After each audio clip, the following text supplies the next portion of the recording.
Hello and welcome to ADHD Mums. In this podcast, we tackle the tough, often unspoken realities of motherhood, neurodiversity, and mental health. Hello and welcome to ADHD Mums. Today we have an interview that I never thought that I would have, and that is a politician actually emailed me. So a big welcome to the Honourable Rose Jackson. How are you? I am very good. And thank you for replying to my email and agreeing to have a chat with me, because I think it's really important to provide space and time to platforms like this. So I just really appreciate your making the opportunity for us to connect. Oh, look, I am not a particularly political person myself, but I emailed out all of the major parties and I've never had any response back. And you were the first response that I'd had back. So I was like, here we go. This is what I've been asking for. And I don't like speculating about what the government is doing. It's great to actually speak to somebody and hear from them. So if you are unsure who Rose is, she is the Minister for Housing, Homelessness, Youth, Mental Health and Water in New South Wales. And her team reached out to me in regards to some of the big changes that are happening in New South Wales. I went straight onto Instagram because I'm not a particularly political person myself. And I thought, wow, I've never had anyone to offer to come on the podcast. Do people want to actually hear? I did a huge survey. We did over 10,000 people and 98% said, definitely bring Rose on. And then they submitted thousands of questions, which I've done my best to put into a small format on all the questions that people wanted to know. So if we start off, maybe we should clarify for people that aren't following some of the news, what are the major changes that are happening that we're seeing across some states at the moment? Yeah, well, there is quite a bit happening in terms of just trying to make it easier for people with ADHD to access diagnosis and medication. And that's really come about because of the consistent feedback that I was hearing as the Minister for Mental Health in New South Wales about just how expensive it was and how time consuming it was. And I was hearing that feedback as a politician, as someone who was active in the space of mental health, of neurodivergence, but also as a mum myself, amongst mum networks, amongst friends, amongst colleagues. So we decided in New South Wales that we would move to allow general practitioners to both diagnose people with ADHD and initiate medication and treatment, and also continue prescription of medication for people that had a pre-existing diagnosis. That's similar to moves that other states had made. Queensland a few years ago in Western Australia. And since we've done it, a few of the other states have jumped on board as well, which is great. Oh, I love it. I've been talking about that for a long time. So it was actually really amazing when I saw that come out. I couldn't believe that happened, actually.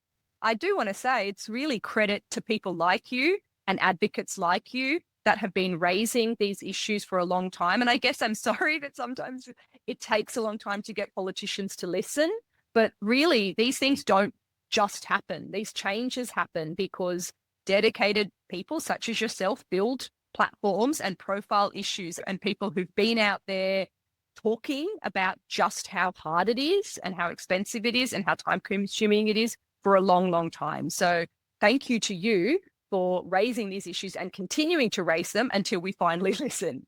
That actually has given me a little bit more motivation. Thank you. Sometimes you feel like no one's listening and you cop a lot of criticism, which I can only imagine that's how you would feel. That, I suppose, the politician game, isn't it? I think just being active online and having a big platform, you get a lot of trolling. But I just think, I really feel like in terms of the work that you're doing, there are so many people out there who really agree with the issues that you're raising. And I'm sure they're very thankful that you're putting yourself out there. And certainly, as I said, I know people can feel like politics is out of touch and politicians don't listen. And often, I suppose, there are examples of that. But there definitely are also examples in this reform area where I have plenty of people in my personal network who either have ADHD or have loved ones who do, but this would not have been as prominent on my radar as a politician with lots of other issues in housing and water if it wasn't for people like you and the networks of people who have been consistently raising this issue. So eventually it does work. That has actually given me a bit of motivation. Thank you. If we go back to one thing that I've really advocated really hard for in the last 6-12 months, and actually it really started off a lot of the platform, was around the medication shortage. And that's where I've done a lot of media recently with that. I was wondering, in regards to the medication shortage and also the increase possibly in demand with the GPs coming in, are there any plans to look at the ADHD medication shortage? Yeah, there are. So again, that's a big issue that has been put onto our agenda by some of the work that you've done and other people have done. It was discussed recently at the national meeting of mental health ministers, which includes all the states and the Commonwealth. So it's very much on our agenda. The Commonwealth government, the Australian government, sort of leads through the TGA on that. This is something in terms of the components of some of those medications that is it being experienced worldwide. We're very clear that we've got to be forthright in advocating for Australia's interest, and the Commonwealth government and the Therapeutic Goods Administration are going to try and do that. Obviously, as you would know, and people in your network would know, there are options where people can go and talk to their doctors about alternative medications or alternative therapies if they're finding that some particular medications are really hard to come by. I know that's not a perfect answer because for some people, they've either tried that or it's not going to work for them. We do have some domestic manufacturing capacity to make medications in Australia, and we're happy to try and scale that. But I should just say, Jane, one of the challenges is because those components of the medication are in a global shortage on the national agenda, and the Australian government is clear that the states want them to work to prioritise Australia getting access to these medications. Oh, yeah, look, I agree. There's a couple, particularly, they've got patents on them and they're only available in certain countries. And we talk about manufacturing them locally, but the reality is you can't manufacture something that is patented and individual that is only available in a particular spot. I actually really appreciate hearing that it's at least been brought up and prioritised, because for a long time it felt like we were just talking and there was just no movement. That is what it can feel like on the ground. Yeah, absolutely. So look, I don't have an answer now. You've rightly identified there's some complex issues here around medication patents and the source components, and even some of the like crazy global trade stuff has genuinely impacted, how different countries access medication and access those materials. So some of that stuff's out of our control. But I do want to reassure people that it was brought up prominently at that national meeting, and the Australian government was clear that it recognises there's a lot of demand for it to step up here and make sure that Australia's interest is being protected. The TGA particularly has got some of the tightest laws, which we rely on to keep us safe. However, they could also get in the way of when we want to do something different. So it's a little bit tricky one, and I don't think there's a quick solve. But I suppose I was wondering, how do we see that working, though, with the demand increasing with the GPs? I actually am a little bit concerned about that personally, just in terms of my house running, and also for the people that are already relying on it. I don't want to take away people not getting access earlier, because what you've done is amazing for accessibility. However, I am a little bit worried about the short-term future. Do you think there's anything coming that might make it a bit easier? Yeah, I mean, as I said, I do think that the Commonwealth was quite clear in terms of the medication shortage, that it recognised that that was an immediate and urgent priority. The changes that we've made, they're coming online soon, which is in September this year in New South Wales, will be allowing GPs to continue medication for people who already have a diagnosis. And that's very important because, as you know, people who already have a diagnosis in New South Wales, they're entirely required to go back to their specialist every time they need a new script.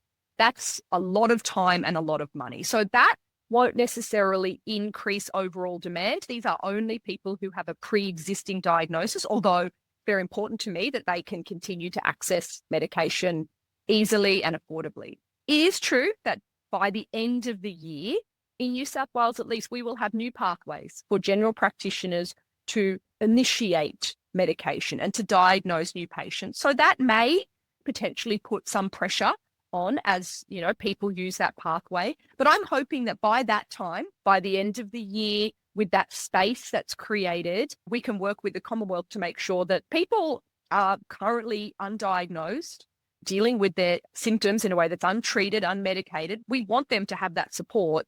But of course, that's got to be done in a way where so point having a script if you can't fill it. Like, we accept that. So it's got to be done together with the work the Commonwealth is doing. I think you've made a great point, because even if you can stop people clogging up, I don't know, that's probably a bit of a crude word to say, but it's clogging up the paediatricians and the psychiatrists getting a repeat script.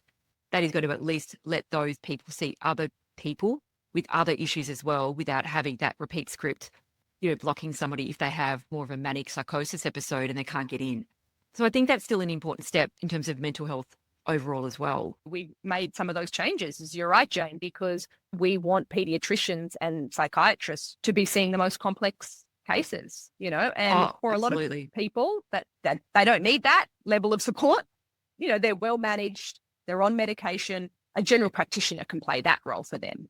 Moving forward, is there any long-term plan coming in terms of rural areas or anything like that GPs can kind of just diagnose and prescribe? Because I know from the platform, those women and children, families are really struggling. Absolutely. And that is a major motivating factor for this change. So going forward, general practitioners in those local communities will be able to continue medication for people who already have a diagnosis. That's coming online from September. And from the end of the year, they will be able to initiate medication and give a new diagnosis for people who are waiting on those waiting lists. You're right, rural and regional areas, seeing a specialist is extremely challenging. It takes a long, long, long time. You have to travel long distances often, and it's very expensive. We've targeted our work with general practitioners to rural and regional communities. And I'm pleased to say that since we opened our expression of interest for GPs to do this work, we've already had almost 1,000 in New South Wales. And that's just been in the last 3 weeks. We only opened this expression of interest in early July. So I'm really pleased to see that a large number of GPs are stepping up to say they'll play this role. And we are targeting that to rural and regional communities where, you might have that one GP in town. That person previously couldn't do much other than offer a referral off to some specialist. That GP will now be able to play that role. And to me, I've heard just so many of the stories, and probably not as many as you, Jane, but many, many stories of mums and kids who are struggling and waiting and having to fork out hundreds of dollars. And that wasn't acceptable to me. So this is a major reason why we've made this change. Oh, I think that's great. Are there any limitations to it? What about children? Like, are there anything like that we need to think about? The only limitation at the moment is children under 7. So if your child is 6 and under, you will still need to see a pediatrician for an initial diagnosis. And look, the reason for that is obviously for very young children, we want to make sure that developmentally, if they're experiencing some big challenges, that we've got that real developmental specialist looking at them. So, we're willing to look at that over time. But for those very young children, people will still need to see a pediatrician. But as you said earlier, one of the things that I'm hopeful is that as pediatricians stop having to see repeat patients just to fill a script, they will have more time to focus in on those challenging cases. For example, very young children with real behavioural issues. So that's a limitation. But if your child is 7 or up, or you're an adult, you have a diagnosis, there's really no limitation. You will be able to use a general practitioner to help manage, your ADHD. And I think general practitioners are well placed to do this work. There is additional training and support for them. They're not just going in cold. We've wrapped additional training around them. But, GPs are very highly qualified medical professionals. They deal with a lot of these kind of conditions, a lot of mild mental health conditions, a lot of, sort of family issues, behavioural issues, neurodivergence. So I think they're going to be able to play this role very well. Okay, this sounds great. So for all of the women and the mums who are on the wait list and they're in New South Wales, and let's say the GPs are coming in and actually putting their hand up and offering to receive training, which, to be honest, I'm surprised by, because I actually didn't think that GPs wanted anything else on their plate, and a lot of them actually don't kind of want to touch any more areas. So that's a great thing.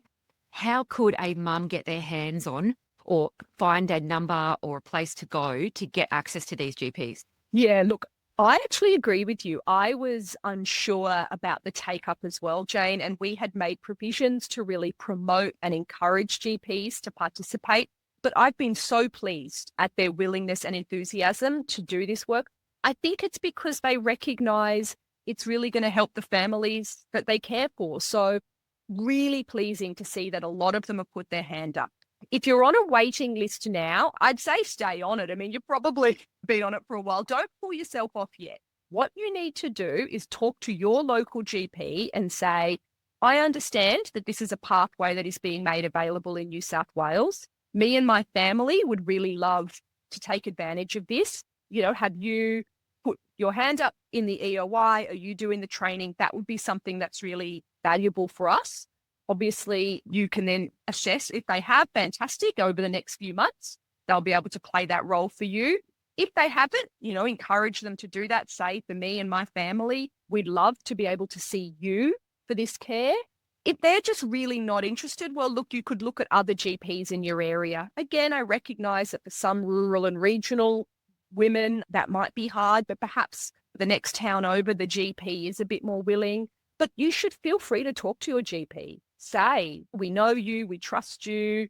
Why can't we come and see you? Let's say if you called around a few places and no one was really doing it, is there a list anywhere that lists the ADHD-friendly trained GPs anywhere? That's a really great suggestion though, Jane. So I'm happy to take that back to the team and say something like a searchable portal, would be something that ADHD mums and families would find really useful. So if you'd leave that one with me, I'm very happy to go and see whether that's something that we could put together on the New South Wales Health website. Yeah, I think it would be really helpful. One of my most popular free tools is when I go through pediatricians and psychiatrists who maybe have availability per state, or ADHD mums recommend them. So they say, okay, we had a good experience here, and we have that on the website. So I know that sometimes getting on Google can be a bit daunting. So if you could get a list, I would love to also put it on the list of everywhere in New South Wales that do it, if that would be something that could happen in the future. Otherwise, you're kind of just Googling.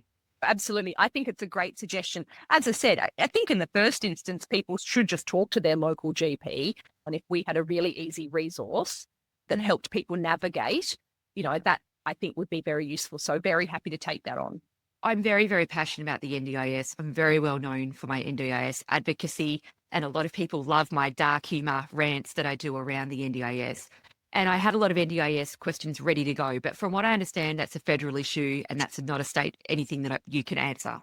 Yeah, that's right. I know that people are pretty frustrated with some of the rules around the NDIS and the eligibility that the NDIA has put in place. You are right. That's a Commonwealth issue. At the state level, we don't manage that. We handed over all of that sort of, those powers and that role to the Commonwealth when the NDIS was created. There's two things that I would say, because I do know how important this issue is for you and for a lot of other mums. The first is I'm happy to talk to the Commonwealth about the way that those requirements are set. I mean, look, as you know, it's all about functional assessments, and they have certain requirements that they put in place around severity and those things. But if your feedback is really that that's not working for a lot of people, I'm happy to, again, use those national forums to raise that. But also the states are doing more work now on some of those foundational support elements. That's happening in the background and will come online. And I do want to reassure people, at least in New South Wales, that we really recognise that those foundational supports, early intervention in the schools, access to behavioural supports, access to those things that make everyday living easier for people who have ADHD or other forms of neurodivergence or are on the autism spectrum. We are working as a state to make that more available for people. These are people who are not eligible for the NDIS, who are in that zone. That is something that we are working on. So it's, I just want to reassure people that that is a big priority for us. It's not that we believe that everything should be given to everybody and everybody should have some kind of blank check. That is not the belief of myself or a lot of the advocates that I know. But I do wonder at times when some of the legislation comes out, if there is any lived experience behind it. And it's not that I think we should be in charge or making the decisions, but sometimes I just think, how was that made? Because if you actually cut back over here, there'd be more over there. It's not a blank check situation in my belief at all. I think there's actually some really great changes that could also happen. Is there any way that or place that we could kind of talk to about that, or even put in a report for someone else to read?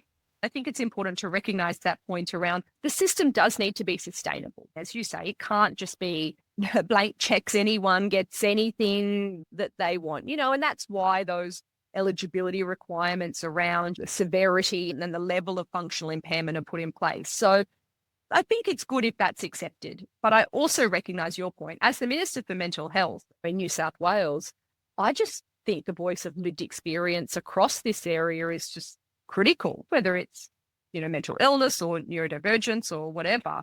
They fail because You can't have bureaucracy setting up systems that don't work for the people that need them. So I don't know about whether the NDIA specifically does have a pathway for lived experience to inform its work, but if it doesn't, that is something that I'm very, very happy to push with them and advocate for with them, because I will just tell them we treat the voice of lived experience incredibly highly and respectfully when it comes to our policy making in mental health.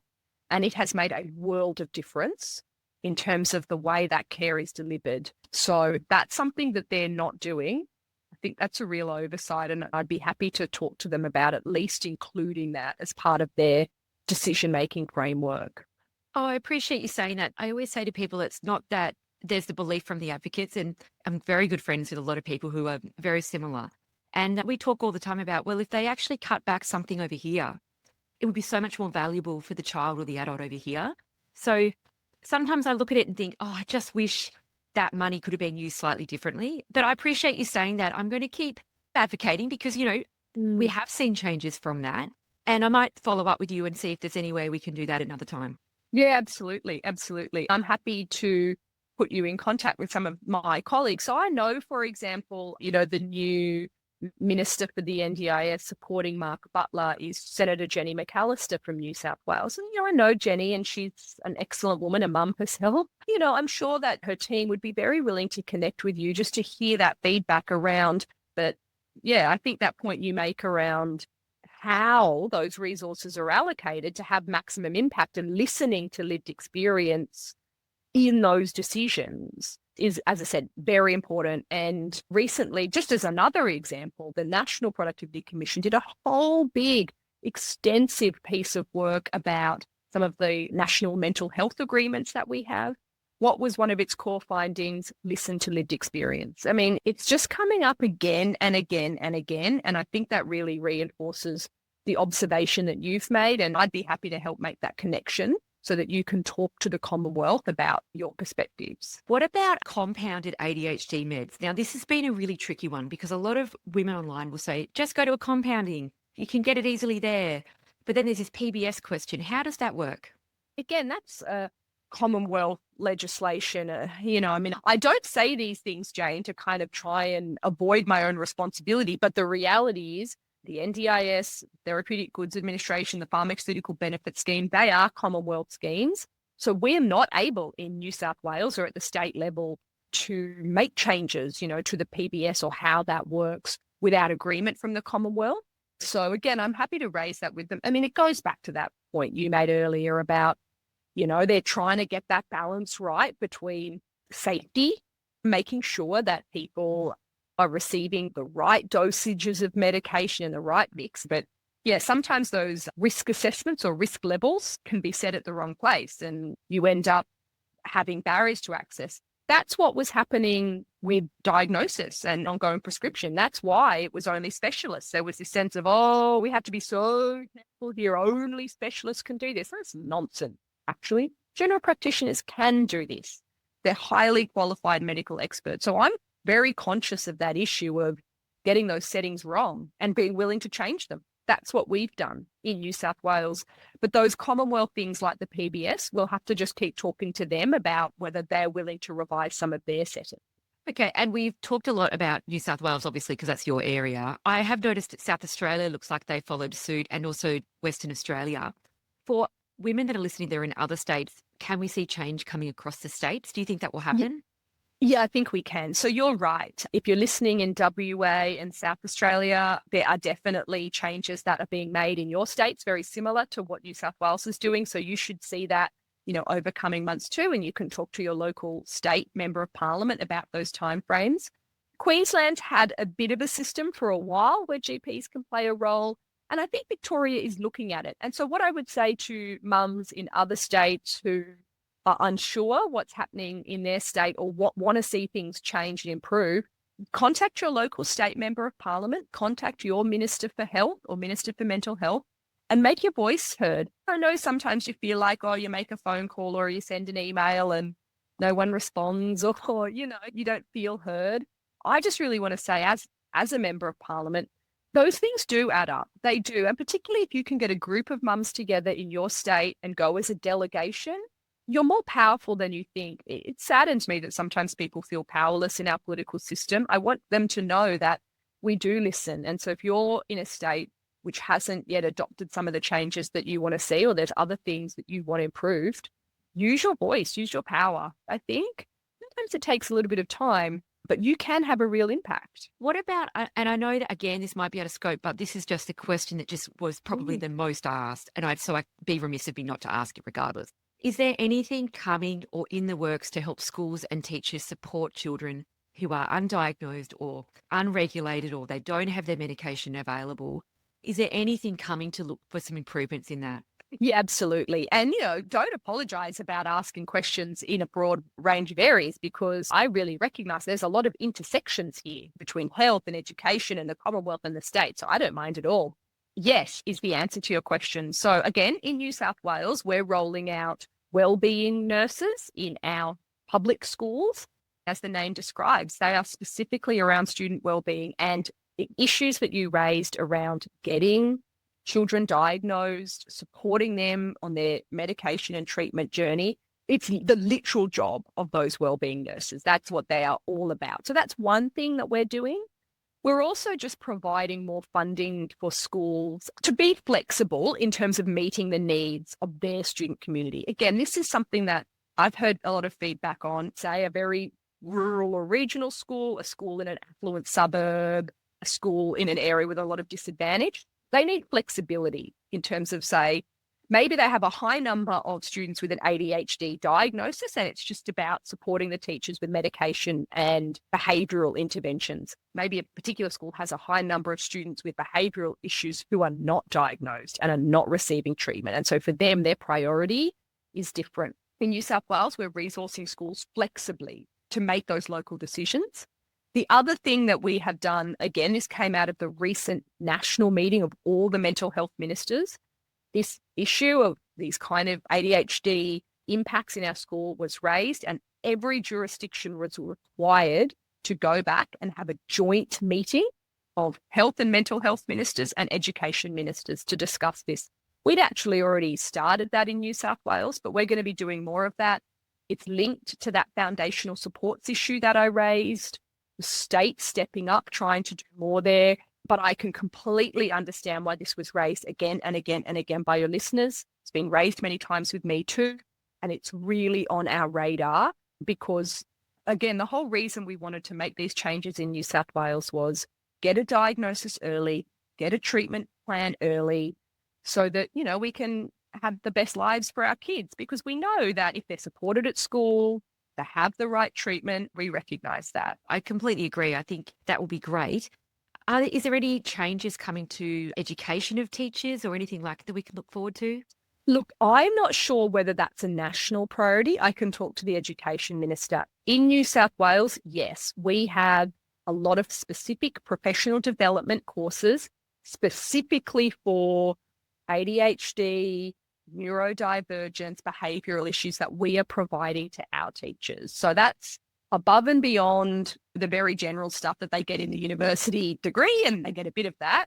We recognise that we need to provide specific courses and training, and we are doing that. And I'll just have to check about whether that's being provided nationally, but certainly that's the case in New South Wales. One thing that the families just spoke about a lot in the big survey that I did about what we could possibly ask you was around families being forced to pay twice. So if they change a psychiatrist, they re-enter care, all of the time it seems like we are then charged to be re-diagnosed. I was just wondering why and if that can ever change. Look, this is a hard one, Jane, because those are sort of private appointments and private psychiatrist arrangements. When you engage with a new specialist, often, as you say, they will require, an initial assessment.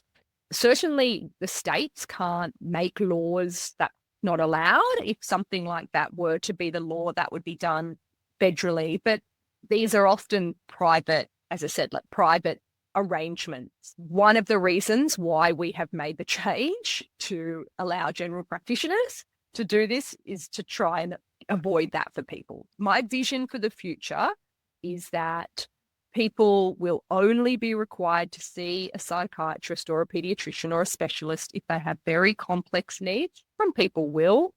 General practitioners will be able to play a real role supporting people through diagnosis, supporting people through treatment and medication. You won't need to go and join new lists and wait a long time and pay those specialist fees again and again. That won't be part of the world that we live in, at least in New South Wales. So whilst I can't say in New South Wales that we're able to make those kind of things illegal, I can say we want to create a pathway where you're only seeing a specialist if you have very, very complex needs or co-occurring ADHD with some kind of autism spectrum disorder or some kind of intellectual disability.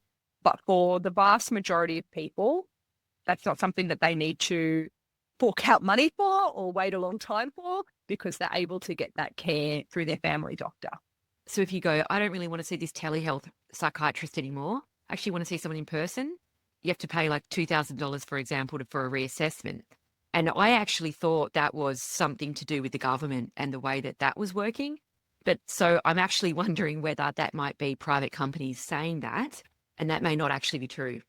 Yeah, I mean, as I said, my understanding is, of course, when you engage with a new doctor or, a new specialist, they will want to do some form of initial assessment, get a sense of where you're up to.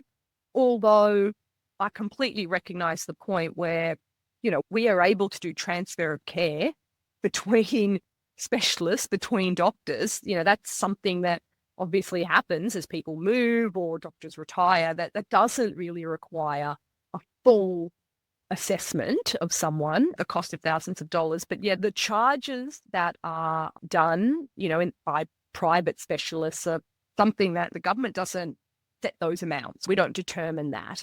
It's a little bit, in a way, of a supply and demand thing. That's, to be honest, why it's very expensive, is a lot of people want to access this kind of care and get this treatment, and there's not a lot of people who offer it. So yeah, it's very expensive. And I am strongly of the view that with a little bit of training and a little bit of support, which we are offering for free to general practitioners, they can do that work. And that's, I think, going to make it a lot easier for people because, yeah, general practitioners are part of almost all of our local communities. I think that's a great point, though, because if we were to change the supply and demand, and as you said, we had actually more practitioners available, we may be able to find practitioners that don't force you to do the reassessment. But at the moment, as you said, supply and demand, they can really ask for whatever they want. And you call around, they all say the same thing. But in time, that may actually ease up some of that pressure, I think. Exactly. As I said, I think, specialists obviously play a very important role for complex cases, for people with complex needs. That's what we want them focused on.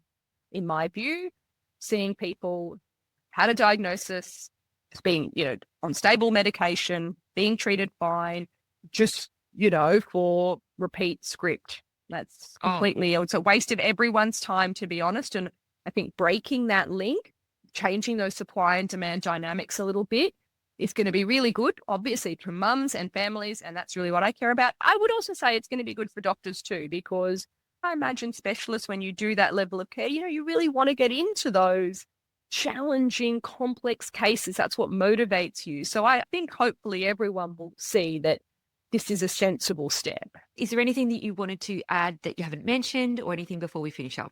No, I mean, I guess I would just say really happy to keep the conversation going. So even just behind the scenes, because I find this engagement really valuable too. Like I get ideas out of it and sort of pointed in different directions by you and your experience. So I just want you and your listeners to know that at least in New South Wales, we're really interested in this conversation. We're really interested in this engagement. As this rolls out, as these changes are made, maybe we won't get it perfect the first time. Maybe we'll, get the settings wrong and we'll need to revisit them. And we just come to that with a really open mind. We don't pretend everything we do is perfect the first time. So it's an open invitation for you and your listeners, at least in New South Wales, to continue to engage with the government as we reform the system, hopefully to benefit people. And yeah, happy to hear feedback about what's working and what's not working. I really appreciate your time. And I know all of the listeners will appreciate that we've actually got a politician or someone from the government on the podcast. I think everyone was a little bit thrown when you sent the email. So thank you so much for your time. Not everyone is willing to come onto a podcast and answer questions and have it released. So really appreciate you. I think that was a really big thing to do. And I suppose it shows the way that the world is changing with social media and the way that people engage in the news. So I really appreciate it. Thank you. No, my pleasure. Quick announcement. Did you know that we have an ADHD Month shop filled with resources designed just for you? These resources are packed with answers to the most frequently asked questions I get sent in via email. Everything from understanding ADHD and autism to practical tips for daily life. There's also a free assessment tool. If you're wondering about ADHD or autism for yourself or your little one, don't forget to check out the free assessment tool under free resources section on my website, adhdmums.com.au.